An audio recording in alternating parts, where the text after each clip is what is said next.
Halo, assalamualaikum warahmatullahi wabarakatuh. Apa kabar semuanya?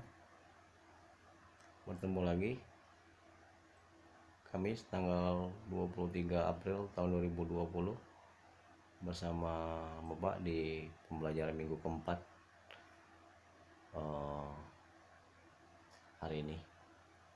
Oke, apa kabar semuanya? Semoga kalian semua baik-baik saja dan sehat-sehat saja. Amin.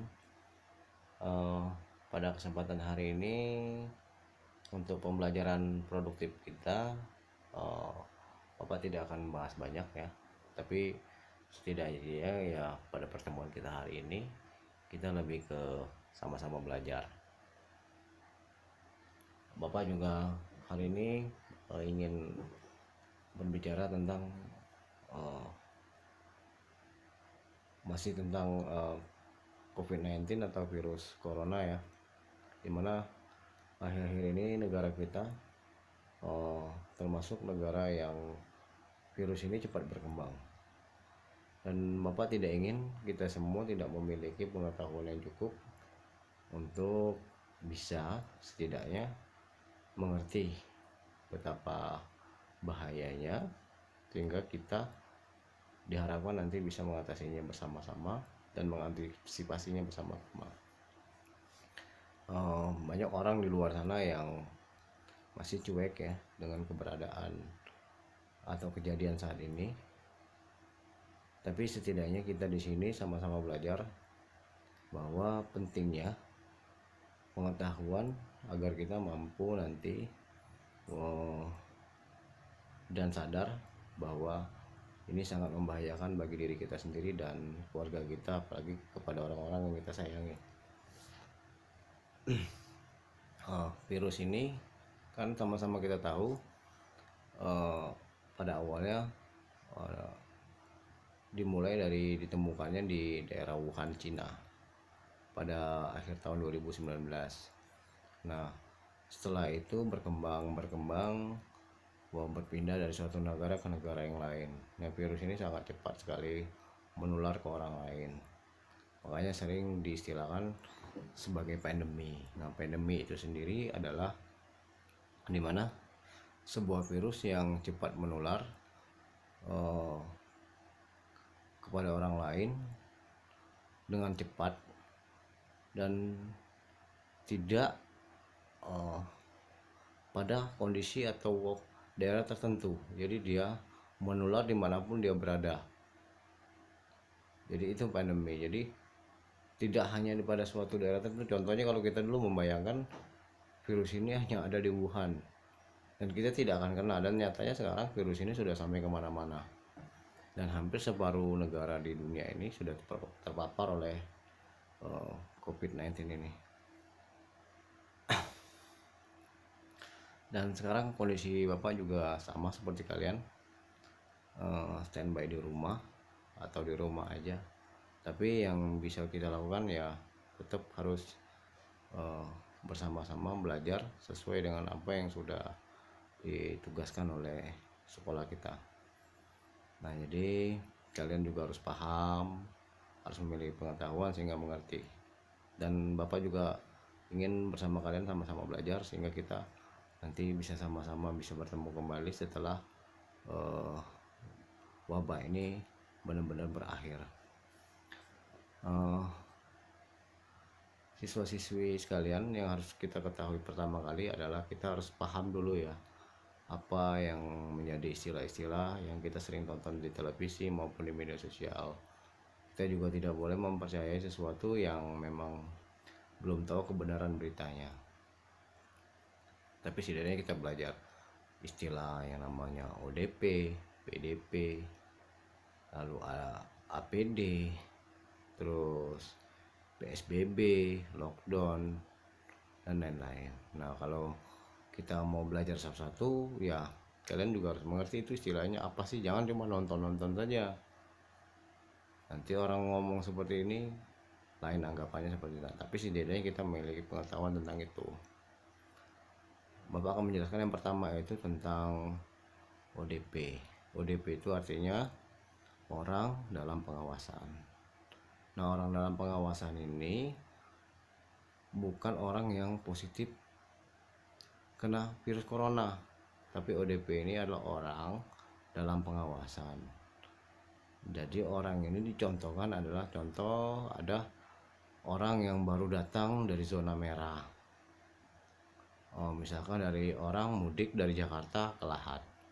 Nah, orang ini dinamakan ODP.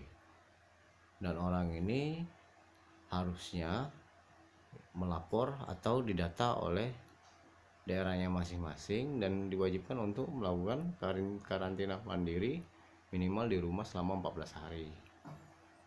Nah, itu namanya ODP. Jadi orang ini sementara tidak boleh beraktivitas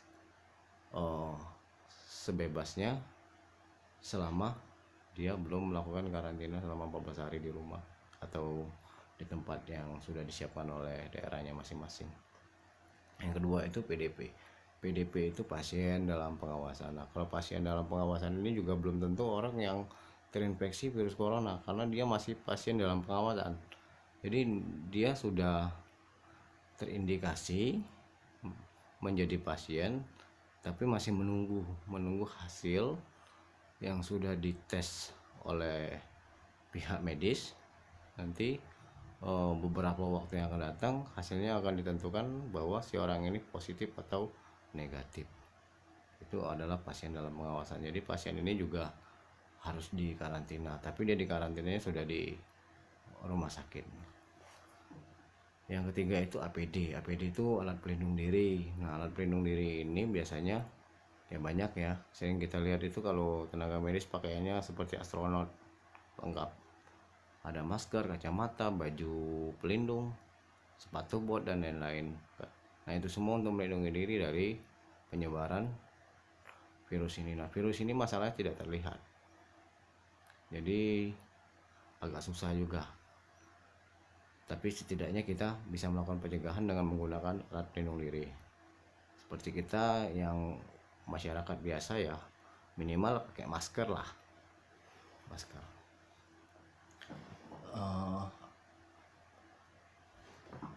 Yang selanjutnya itu mengenai lockdown. Nah, kalau lockdown itu dimana pada saat kondisi tertentu suatu daerah yang memang tidak lagi mengizinkan aktivitas warganya di luar.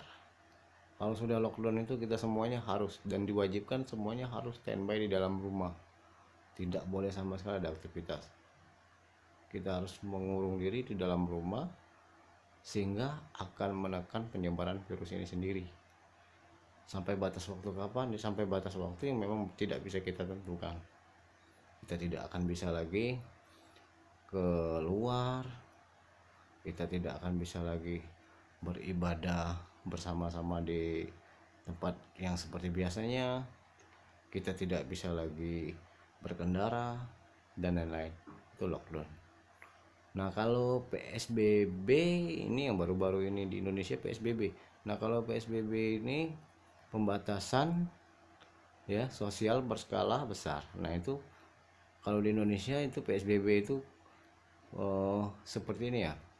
Jadi kegiatan sosial kita masyarakat ini sudah dibatasi oleh pemerintah. Ya, kalau keluar ya harus pakai masker. Kalau jaga jarak ya harus jaga jarak. Ya, kalau berkumpul lebih dari 5 orang tidak boleh. Naik mobil sampai full tidak boleh. Harus ada jarak kayak minimal 1-2 meter. Itu PSBB.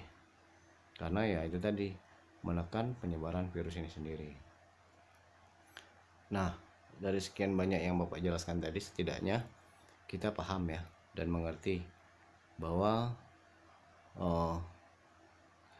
ini sangat berbahaya dan kita perlu pengetahuan agar kita dapat setidaknya menghindari sekaligus belajar menjaga diri sendiri sehingga nanti kita dan keluarga di rumah selalu diberikan keselamatan seperti itu.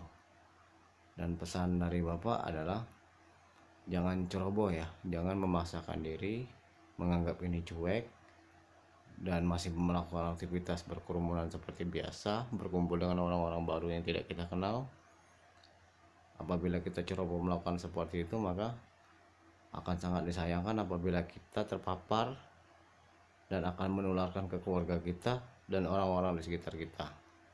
Itu merupakan hal yang sangat disayangkan. Baiklah, mungkin di pertemuan ini itu saja yang bisa Bapak sampaikan.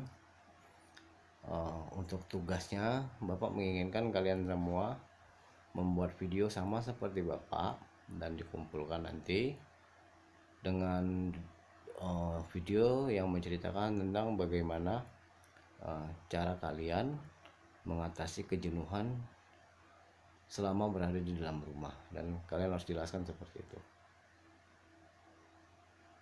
Baiklah, sekian pertemuan kita hari ini ya, semoga kita selalu diberi kesehatan terus dan hingga nanti kita bisa bertemu kembali di sekolah. Terima kasih atas waktunya. Wassalamualaikum warahmatullahi wabarakatuh.